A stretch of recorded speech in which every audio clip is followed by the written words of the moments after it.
online, and indeed to any members of the public who are joining us online this afternoon.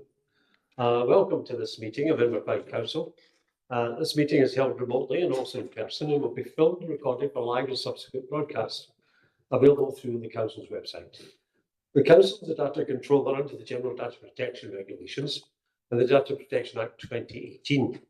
We broadcast and record Council meetings to fulfil our public task obligation to enable members of the public to observe the democratic process. Data collected during the process will be retained in accordance with the Council's published policies available through the Council's website. Members of the Council are reminded that they should follow the Council's established meeting protocols, including around the use of the chat facility, and that comments made in the chat facility are visible to all participants in the meeting, which may include members of the public who have also received advice to the meeting. Do we have any apologies? Thomas, we have apologies for absence from Councillor Brooks, Councillor Jackson, Councillor Maguire. We'll now move to an attendance roll call before proceeding to the declarations of interest, and following members please indicate if they're present at the meeting, either in person or remotely. Councillor Armstrong. Present in the chamber. Councillor Brennan. Present in the chamber. Councillor Cassidy. Present in the chamber. Councillor Flaherty. Present in the chamber. Councillor Crowther. Present remotely. Councillor Curley. Present in the chamber. Councillor Daisley. Councillor Hellier. Present remotely. Councillor Law. Councillor McCabe. Present in the chamber. Councillor McCormick. Present remotely. Thomas McKenzie. The chamber. Councillor McVeigh. In chamber. Councillor Moran. In the chamber. Councillor Nelson. Chamber.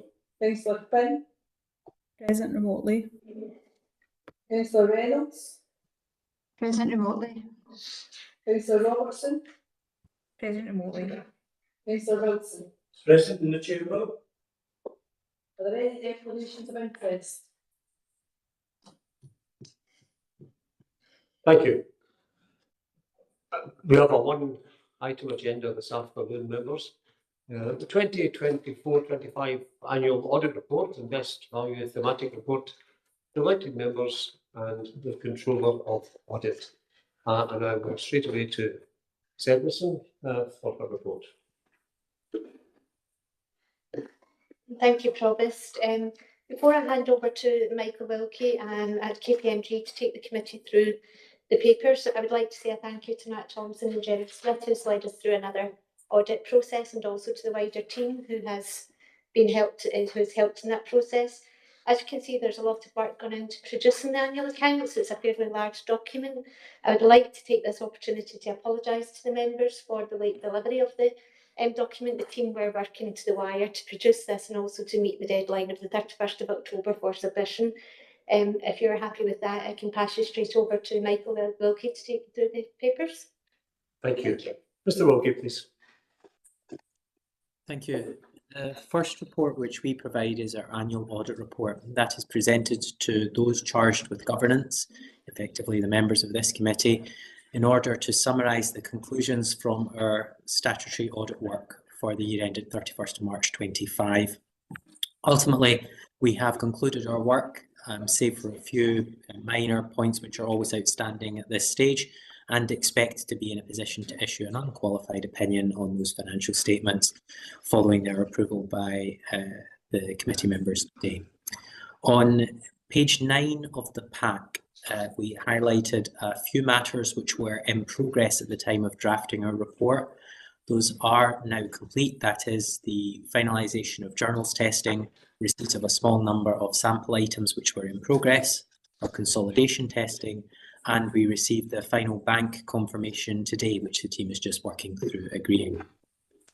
That then only leaves the finalisation procedures before I would be in a position to sign the financial statements, and that is the final check of any amendments to the financial statements that are agreed today, things like internal consistency, and ensuring that our audit adjustments have been correctly processed through those financial statements, and receipt of the representation letter from those charged with governance, which is included as the final appendix in today's pack.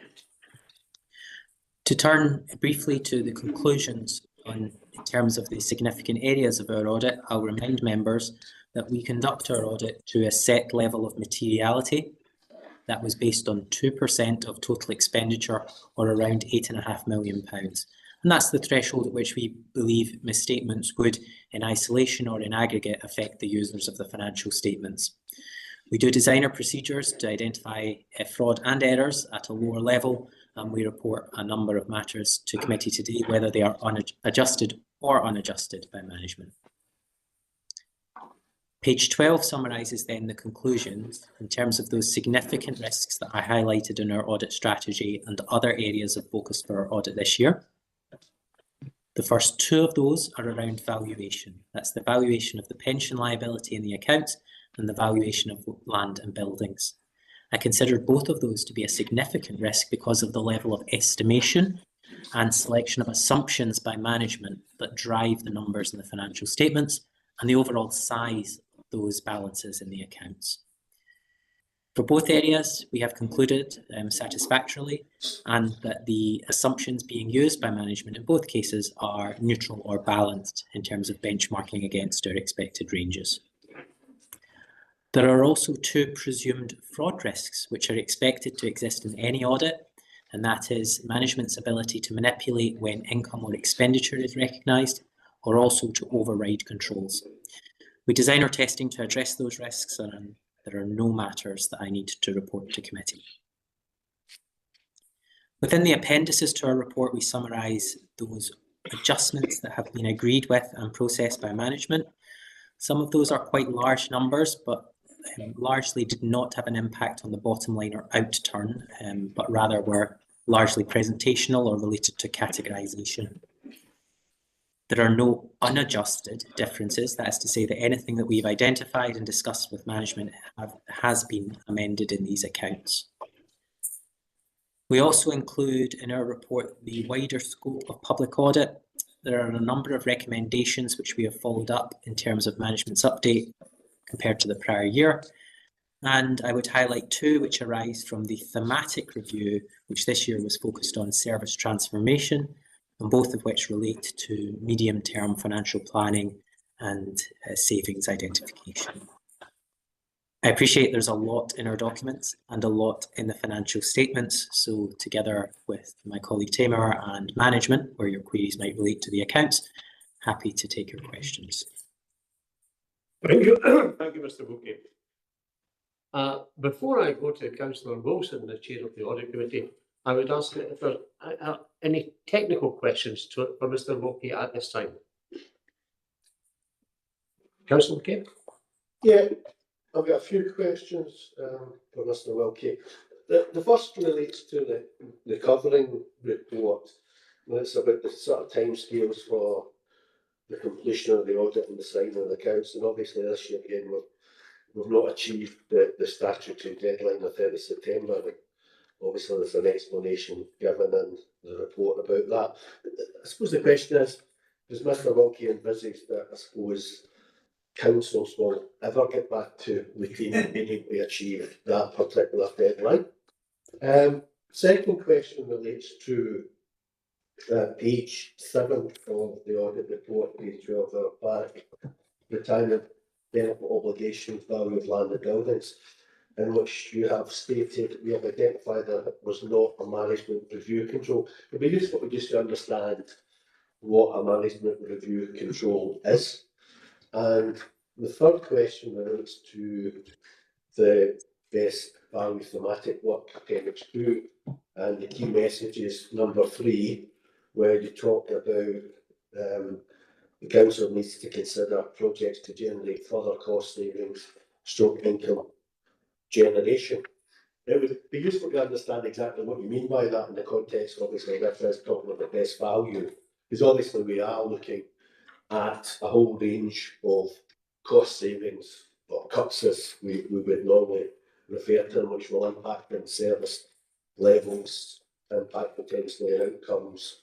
And obviously we have the ability to raise council tax, so it would just be useful to understand what cost savings in this context mean and income generation in this context mean.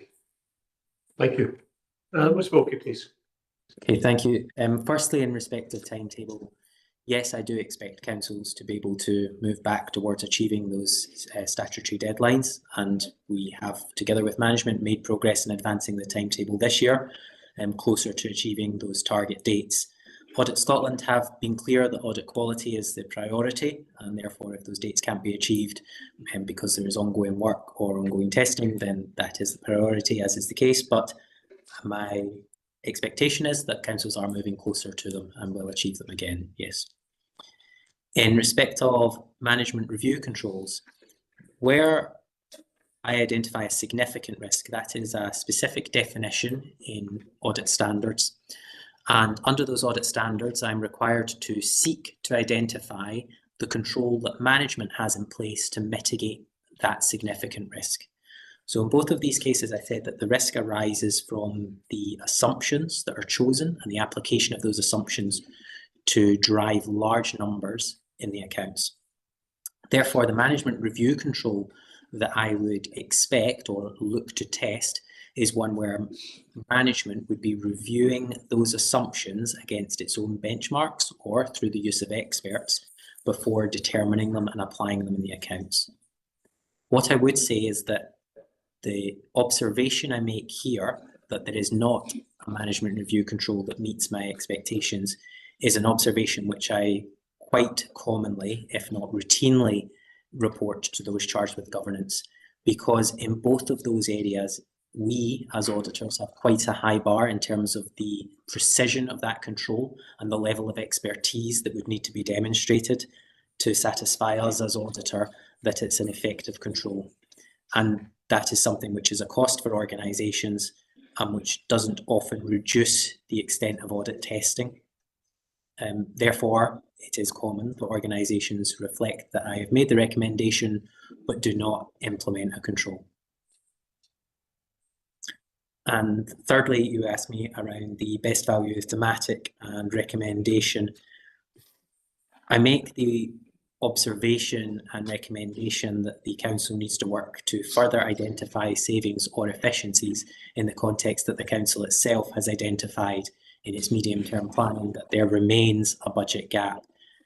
It's not for me as external auditor to say what those savings or efficiencies should be. Right. Councillor Gay. No, I'm satisfied with those answers, thank you. Thank you.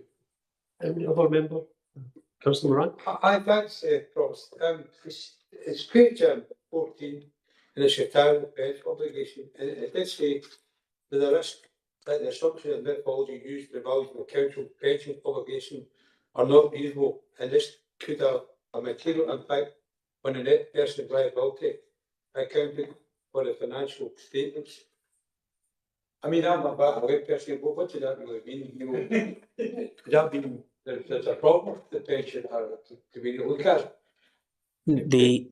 The point that we make there is that the net obligation, which is reflected in the council's accounts, is based upon a number of key assumptions.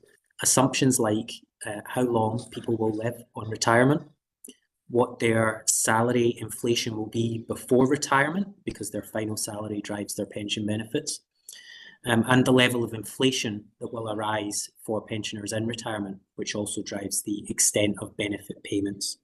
So each of those assumptions is something which is chosen specifically by the council, and which, when applied to the population of people currently contributing to their pension or people receiving their pension, significantly affects the net liability in the accounts. And therefore, the risk is that those assumptions are not appropriate, which then drives an error in the financial statements.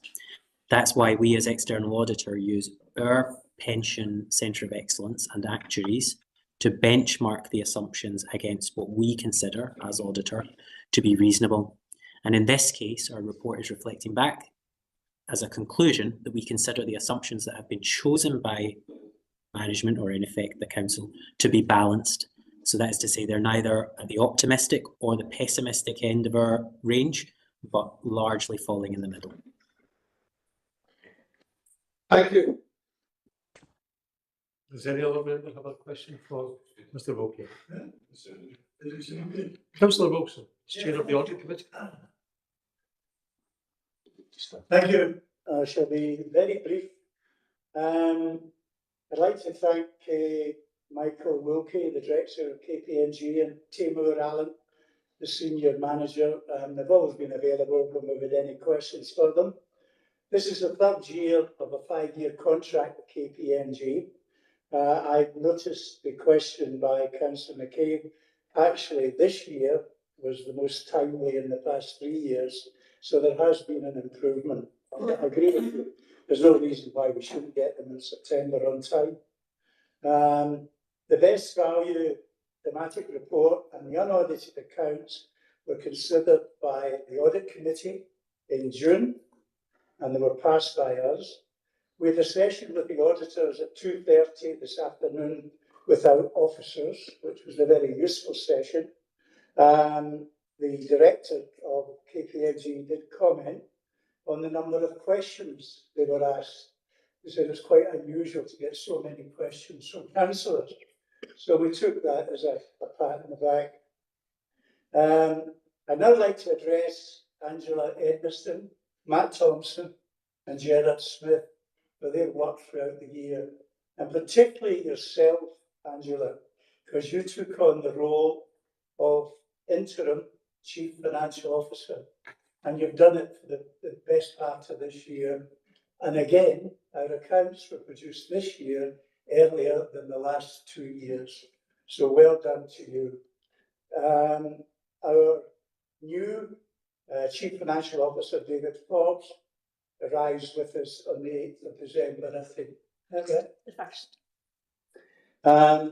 The auditors gave a non-qualified opinion, which again is a compliment to you and Matt and the other financial staff.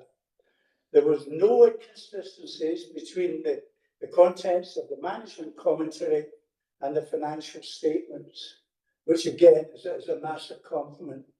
And I suppose as a new chief executive, you'll take the credit for that, Mr. Jillison. The auditors were complimentary about the internal audit. They stated the word satisfactory, which I think is an important word in financial terms. Satisfactory is about the top of the tree, I understand. And thanks, Sarah, due to Andy Priestman. Andy will be standing down this year from her role of auditor. We will miss her, and I'll have more to say about Andy at the Audit Committee next month. Allow me to say these few words, brothers. Thank you. Thank you, Councillor Wilson. Does any other member wish to make a contribution to this meeting? Then, therefore, can we agree the recommendations that are on page 1? Thank you. Thank you, members.